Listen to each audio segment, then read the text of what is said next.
성경 말씀 봅니다. 마가복음 9장 35절에서 39절 말씀, 신약성경 69페이지 마가복음 9장 35절에서 39절. 예수께서 앉아서 12 제자를 불러서 이르시되 아무든지 첫째가 되고자 하면 무사람의 끝이 되며 무사람은 섬기는 자가 되어야 하리라 하시고, 어린아이 하나를 데려다가 그들 가운데 세우시고 그 안에 있으며 제자들에게 이르시되, 누구든지 내 이름으로 이런 어린아이 하나를 영접하면 곧 나를 영접하며, 누구든지 나를 영접하면 나를 영접함이 아니요 나를 보내는 이를 영접함이니라. 요한이 예수께 여짜오되, 선생님, 우리를 따르지 않는 어떤 자가 주의 이름으로 귀신을 내어 쫓는 것을 우리가 보고 우리를 따르지 아니함으로 금하였나이다.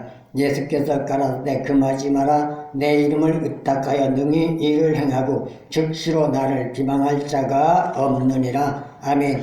오늘 성경 말씀 마가복음 9장 35절에서 39절 말씀. 예수님은 제자들에게 말씀합니다. 하나님을 믿고 신앙의 길로 들어가는 데 있어서 큰 자와 작은 자를 말씀하면서 큰 자는 어떤 자이고 작은 자는 어떤 자인가를 말합니다. 그러면서 36절에서 말합니다. 어린아이를 데려다가 앉히시고 그 어린아이를 비유하여 천국 가는 신앙의 삶과 큰 자와 작은 자의 관계 성립을 우리에게 말해주고 있습니다. 오늘은 2025년 5월 4일 매년마다 개교회에서는 어린이 주일로 하나님 앞에 영광의 예배를 드리고 있습니다. 그러나 우리는 매년마다 드려지는 예배라고 해서 예배로 끝내서는 안 됩니다. 신앙의 삶이 우리의 삶의 접목이 되어 우리가 나아가는 길에 생활화 되어질 때 하나님과 우리의 관계는 성립될 수가 있고, 그러한 전제 조건이 되어질 때 우리는 복의 문이 열려지는 줄로 믿습니다. 그래서 오늘 성경 말씀의 주제는 어린이에 대한 예수님의 교훈이란 주제를 잡아봤습니다. 어느 시대를 막론하고 가정의 달이 되면 제일 먼저 시작하는 주일이 어린이 주일부터 시작이 됩니다. 금년도 예외는 아닙니다.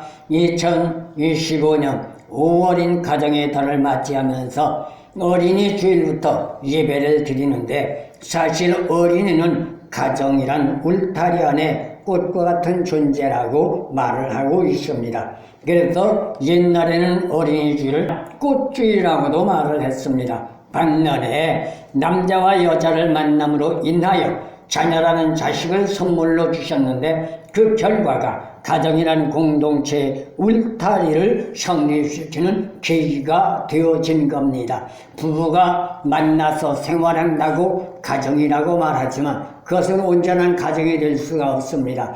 남자와 여자가 만나 결혼하여 부부를 관계성을 맺고 자녀를 낳아 가정의 울타리가 이루어졌을 때 비로소 가정이라고 말할 수 있는 것이죠.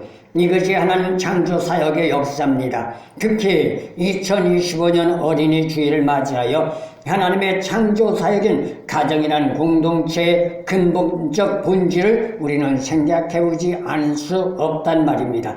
그렇다면 우리는 어떤 것부터 생각해봐야 하느냐? 믿음의 삶에 오늘 성경 말씀 예수님은 비유를 어디다 놓고 말씀하셨느냐? 어린이에다가 놓고 비유로 믿음의 삶을 말해주고 있습니다. 어린아이의 모습을 통해서 천국에 갈 수 있는 척도가 어떤 것인가를 가르쳐주고 있는 거지요. 천국을 누가 간다고요?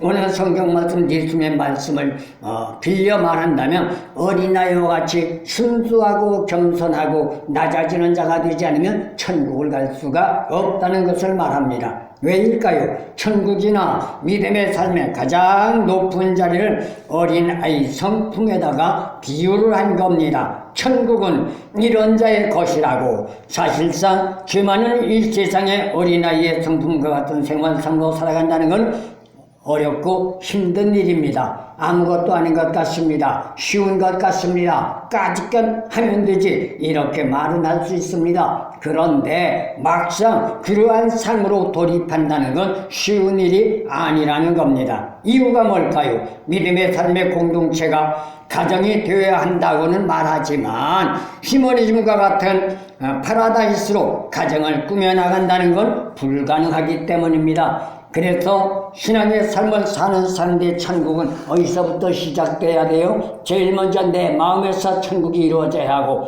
그 다음에 가정삶의 천국이 이루어져야 한단 말입니다. 마음이 불안과 걱정과 초조와 근심으로 가득하고 가정이 불화와 또한 모든 문제로 시끌벅적하다면 그것은 온전한 가정이 될 수가 없는 거죠. 그렇기 때문에 천국이라고 말할 수가 없는 것입니다. 그렇다면 믿는 자로 신앙의 삶으로 나아가는 데 있어서 생명 구원을 받고 영생의 복락을 영위하고자 한다면 어떻게 해야 할까요? 힘들고 어려워도 예수님이 원하시는 어린 아이의 성품의 소유자가 되도록 노력하고 기려해야만 한다는 겁니다. 누가 해주지 않습니다. 누가 대신하지 않습니다. 어떤 전제 조건이 되었든 간에 힘들고 어려워도 내가 해 나가야 합니다. 내가 만들어 나가야 합니다. 내가 극복하고 내가 이루어 나가야 합니다. 그렇지 않으면 어떤 자가 될까요? 불순종자가 됩니다. 이게 문제라는 거지요. 해도 되고 안 해도 되는 건 자기 자신의 자유입니다. 왜? 하나님은 우리에게 자유의지를 주셨기 때문에 해도 됩니다. 안 해도 됩니다. 그런데 하고 안 하는 게 문제가 아니라 거기에 대한 책임은 본인 당사자가 져야 한단 말입니다. 그런데 오늘날은 웬일인지 자기 자신들이 잘못을 저질러 놓고 자기 자신들이 문제를 만들어 놓고 자기 자신들이 남들에게 해를 끼쳐 놓고도 아니면 말고 오리발 내밀고 있습니다. 이건 인간 삶의 본질을 무시하는 처사요, 온전한 인간의 삶이라고 말할 수 없는 겁니다. 그렇기 때문에 시대가 마지막 종말 시대라고 말하는 거죠.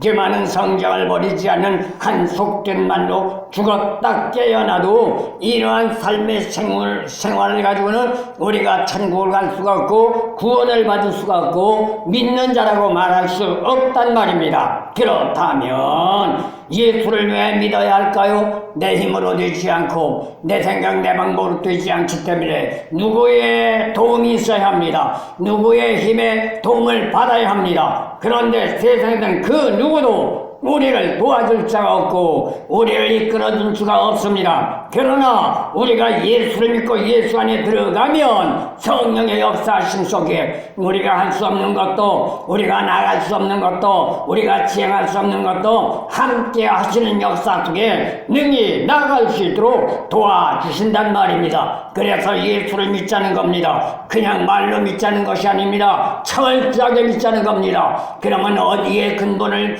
위해서 철저하게 믿어야 하느냐? 세상적인 방법, 세상적인 논리가 아니라 자기 생각, 자기 방법, 자기 뜻, 자기 견해가 아니라 하나님의 말씀에 입각한 삶으로 철저하게 살아가야 한다는 겁니다. 그렇다면 어린아이와 같은 성품의 소유자가 되려면 과연 우리는 어떻게 해야 할 것인가 한 번쯤 생각해보지 않을 수가 없습니다. 어떻게 본다면 간단하면서도 힘들고 어려운 일이라고 말할 수 있습니다. 왜 간단한데 힘드냐고요? 왜 간단한데 어려우냐고요? 여러분 한번 생각해 보세요.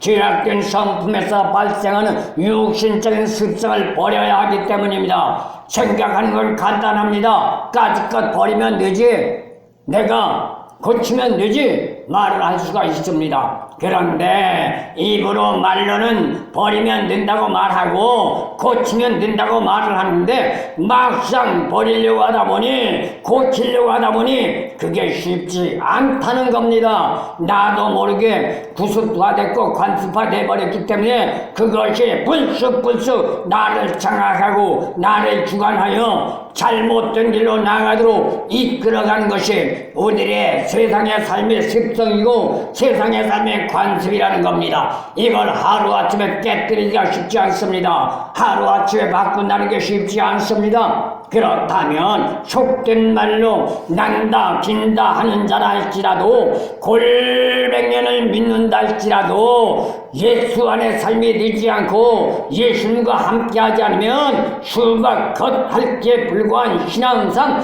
형식에 불과하니 진리의 말씀이 추구하는 근본적 본질로 돌입할 수 없다는 겁니다. 그러면 오늘 성경 말씀 예수님이 말씀하신 것처럼 어린아이를 닮을 수가 없고 어린아이와 같은 삶의 자세로 나아갈 수 없다는 겁니다. 그러니 문제가 되는 것이지요. 그렇다면 우리는 어떻게 해야 돼요? 무엇을 되겠다고 하기 이전에, 무엇을 받겠다고 하기 이전에 내 삶이 하나님과의 관계 성립과 예수님과 관계 성립이 이루어지도록 먼저 노력하는 삶이 되어 오늘 본 말씀 예수님이 말씀하신 것처럼 어린아이의 성품의 소유자가 되어 하나님 앞에 자랐다 인정받고 칭찬받는 저와 여러분들 되어지기를 소원합니다. 그리고 또 한 가지 속된 세상에 빼묻지 않는 존재가 어린아이라는 것을 말해주고 있습니다. 어린아이는 순전 무결한 존재입니다. 믿는 자로 구원을 받는 존재가 되어 영생복락을 누리기를 원한다면 그리고 저 천국을 가기를 원한다면 속된 세상에 세속화된 죄의 때를 씻어내야만 합니다. 그러기 위해서는 어떻게 해야 할까요? 예레미야 4장 14절에서 예레미야 선지자를 통하여 하나님이 말씀하신 것처럼 악을 제거하란 말입니다. 그렇지 않으면 천국은 고사하고 구원조차 받을 수가 없습니다. 하지만 인간 삶의 죄라는 때가 얼마나 지독하고 더러운가를 말해주는데 예레미야 2장 22절 말씀 나가보면 피눈물이나 양잿물로도 씻어낼 수가 없다는 겁니다. 오직 죄악된 인간의 추한 때는 무엇으로 골고다 저천상 예수님의 보혜사 성령의 피로밖에 쓸 수 없습니다. 그러면 어떻게 해야 돼요? 아까도 말씀드렸지만 진실로 예수를 믿어야 합니다. 예수 안에 들어가야 합니다. 말씀이 생활화가 돼야 됩니다. 그렇지 않으면 우리는 아무것도 씻어낼 수가 없습니다. 그렇다고 해서 그냥 포기하고 주저앉아 있을 수는 없겠죠. 성경 말씀 신학에 들어와서 이렇듯 추하고 더러운 죄를 씻음받고 벗을 수 있는 방법과 비결을 가르쳐 주셨는데 그게 뭘까요? 간단합니다. 나의 잘못들을 솔직히 고백하게 하나님 앞에 도살하며 회개하면 되는 줄로 믿습니다. 아버지 하나님, 내가 잘못했습니다. 단순하게 용서를 비는 게 아닙니다. 잘못했다고 용서를 빌었다면 그 잘못에서 돌아서서 하나님의 말씀으로 나아가야 되는 줄로 믿습니다. 그런데 오늘날 대다수는 어때요? 회개했다고 말하지요. 입으로는 천연덕스럽게 아버지 내가 잘못했습니다. 용서해 주세요. 다시는 안 그럴게요. 라고 말하지요. 그런데 무릎 펴고 일어나 돌아서면 여전히 성경 말씀에 또 말씀하는 것처럼 개가 돌아서서 자기가 토한 것 다시 주워 먹듯이 또다시 반복하여 죄를 짓는단 말입니다. 그건 회개가 될 수가 없습니다. 그런데 사람들은 착각하고 있습니다. 뭐라고요? 또다시 회개하면 된다. 하나님은 회개하면 용서해 주신다라고 말하니 회개하면 된다고 말합니다. 그러나 그러한 사람들은 누가 되었든지 간에 하나님의 말씀을 바로 보지 못했고 바로 알지 못하는 무지한 결과라고 말할 수 있습니다. 왜 그럴까요? 성경 말씀은 우리에게 말합니다. 알고 저지르는 죄는 용서함이 없다고 말했습니다. 회개하고 다시 돌아서는 죄는 용서함이 없다고 말했습니다. 그렇다면 무슨 말이에요? 회개만 해서 되는 게 아니라 돌아서라는 거예요. 완전히 돌아서라는 거예요. 그리고 돌아섰다면 다시는 돌아가지 말라는 거예요. 이게 회개라는 것을 말해주고 있습니다. 그렇다면 우리는 어떻게 해야 할까요? 마태복음 3장 2절과 4장 17절에서 세례 요한과 예수님이 촉구했던 말씀을 기억해야만 합니다. 회개하라, 천국이 가까웠느니라. 천국이 언제 가까워요? 회개할 때 가까워진대요. 천국이 먼 데 있는 게 아닙니다. 천국은 내 마음 안에 있습니다. 내 마음 안에 있는 천국이지만 회개하지 않으면 내 마음 안의 천국을 우리는 누릴 수가 없단 말입니다.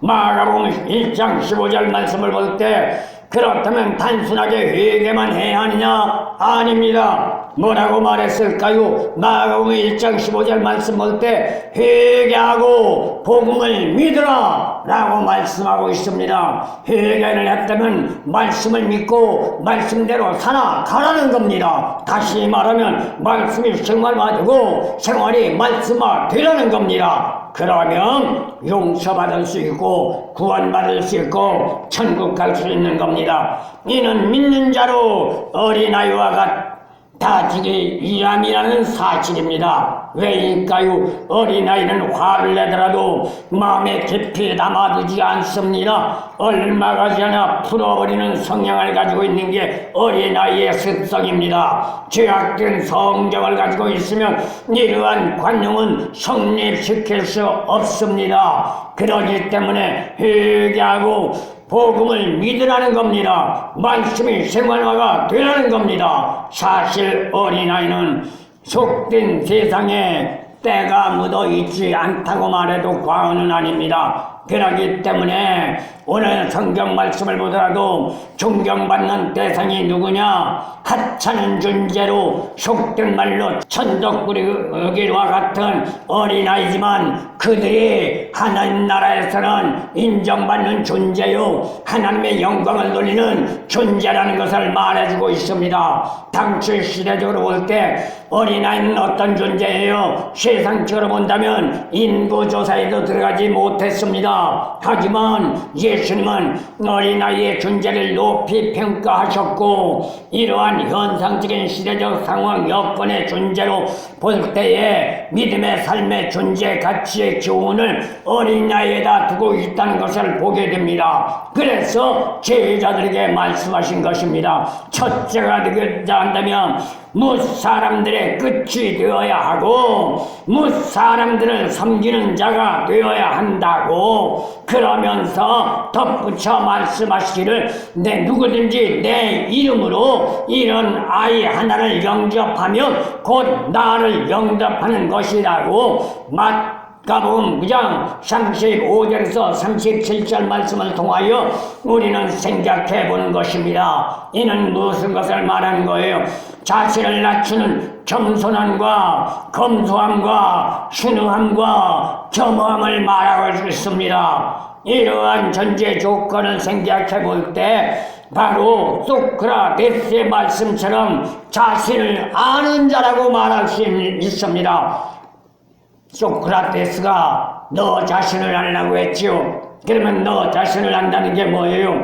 진리에 대한 자각을 해야 하고 무지에 대한 자각을 해야 하고 본질에 대한 자각을 깨닫는 자가 자신을 아는 자라고 말한 겁니다. 그렇다면 우리는 어떻게 해야 할까요? 오늘 성경 말씀 예수님의 교훈에 따라 우리의 자아를 다시 한번 들여다보고 어린아이와 같이 순수하고 겸허하고 검소하고 겸손한 자세로 돌아갈 때 우리의 스스로를 바로 깨닫고 하나님 앞에 영광 돌리며 축복받는 아름다운 역사가 나타나는 줄로 믿습니다. 마지막 말씀드립니다. 어린아이는 순수 무결한 삶의 소유자라는 겁니다. 이것이 어린아이의 삶의 생활입니다. 믿는 자에게 어린아이를 닮으라고 하신 말씀을 생각해보면 험악한 세파 속에 살아가는데 그게 무슨 말이냐고 토시도 달 수 있을 겁니다. 그러나 예수님은 어린아이에게서 배우라고 말씀한 겁니다. 그렇다면 오늘날 대다수가 그렇게 말하겠죠. 어른들한테 배워도 못다 배울 판국인데 어린아이한테서 무엇을 배울 수가 있어? 이렇게 말할 수 있습니다. 그러나 요즘 현대 사람과 옛날 사람들과의 사고는 하늘과 땅 차이입니다. 옛날에는 어떤 생각을 가졌을까요? 어린아이에게도 배우라고 어른들은 촉구했고 교훈해 주신 것을 볼 수가 있습니다. 한편 이러한 전제 조건은 아이러니한 말이라고 말하겠죠. 믿는 자로 어린아이의 성품 같은 소유자가 되지 않으면 믿음의 삶으로 지향할 수 없기에 오늘 성경 말씀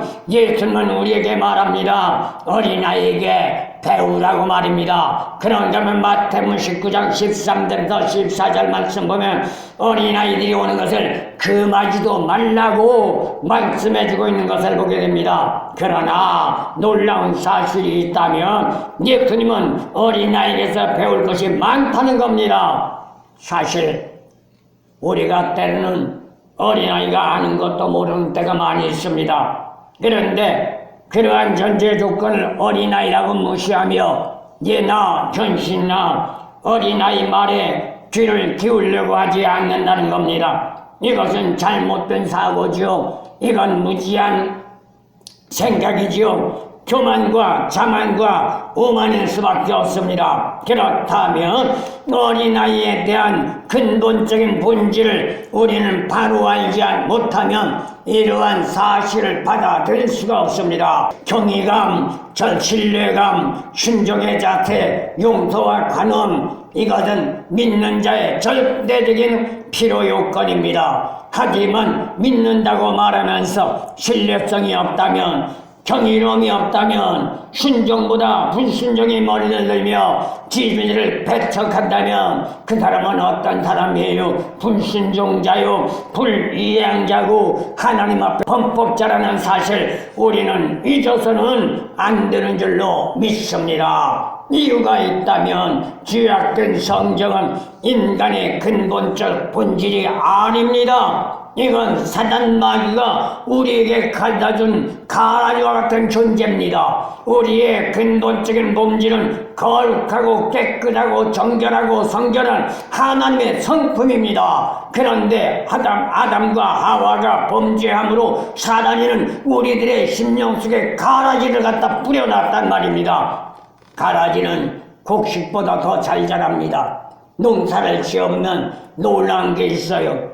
그래서 농사를 지을 때 곡식을 심어놓고 김을 매는 이유가 거기에 있습니다. 풀은 곡식보다 더 강합니다. 그리고 더 잘 자랍니다. 그래서 풀인 잡초를 제거해주지 않으면 곡식은 시들어져 버리고 맙니다. 농사를 지을 수가 없는 겁니다. 우리의 신앙의 삶도 마찬가지입니다. 하나님은 강하신 분이요, 하나님은 좋으신 분이요, 하나님은 선하신 분이요, 하나님은 고마우신 분이지만 성령의 역사가 강하지만 우리 스스로가 악을 제거하지 못하면 그 악의 극성에 믿음은 소멸될 수밖에 없단 말입니다. 은혜를 받았지만 은혜는 소멸된다. 그래서 성령 충만, 은혜 충만함은 항상 충만하지 못하면 유지할 수 없다고 말씀한 것을 기억하게 됩니다. 그래서 오늘 성경 말씀을 상고해 볼 때 예수님도 우리에게 경외감을 갖고 있는 어린아이, 신뢰감을 갖고 있는 어린아이, 순종의 자세를 가지고 있는 어린아이, 용서와 관용을 가지고 있는 어린아이의 삶을 본받으라고 말씀한 겁니다. 믿는 자로 순종의 삶이 되려면 나 자신을 낮추지 않으면 될 수가 없습니다. 그런가 하면 이러한 전제 조건의 표상을 예수님은 어린아이에다 두고 있단 말입니다. 마치 부모에게 의탁해서 어린아이가 부모를 신뢰하듯이 우리들도 하나님과 예수님과 성령님을 의탁하는 것만이 아니라 하나님과 예수님과 성령님을 신뢰하며 경외감을 가지고 살아가야 되는 줄로 믿습니다. 믿는 자 역시 하나님을 의탁하기 위해서 신뢰성이 있어야 합니다. 그리고 믿음으로 받아들이면서 전적으로 의지할 줄 알아야 합니다. 내 몸을 하나님 앞에 맡기고 내 생각, 내 방법, 내 뜻은 저버리고 오직 아버지 생각, 아버지 뜻, 아버지 방법을 따라 순종하고 나갈 때에 아버지가 책임져 주십니다. 가정도 마찬가지입니다. 우리 인간의 삶의 생활도 마찬가지입니다. 아무리 자신감이 똑똑하고 정말로 위대하다 할지라도 부모님의 말씀에 순종하지 않고 목을 꼿꼿이 세워나가며 제 고집대로 부려나간다면 부모가 도와주지 않습니다. 우리 역시 하나님과 관계도 마찬가지인 것 잊지 마시고 오늘 본 말씀 예수님이 기원하신 어린 나이의 비유에 대하여 어린이 주일을 맞이해서 다시 한번 우리의 육배에 새기고 험악한 시대 어린아이와 같은 마음의 순수함을 가지고 하나님과 예수님과 성령을 의지하여 우리 모두가 이 험악한 시대 성령의 충만한 역사 속에 이기고 승리하며 복받는 아름다운 역사가 있어지기를 예수님의 이름으로 소원합니다.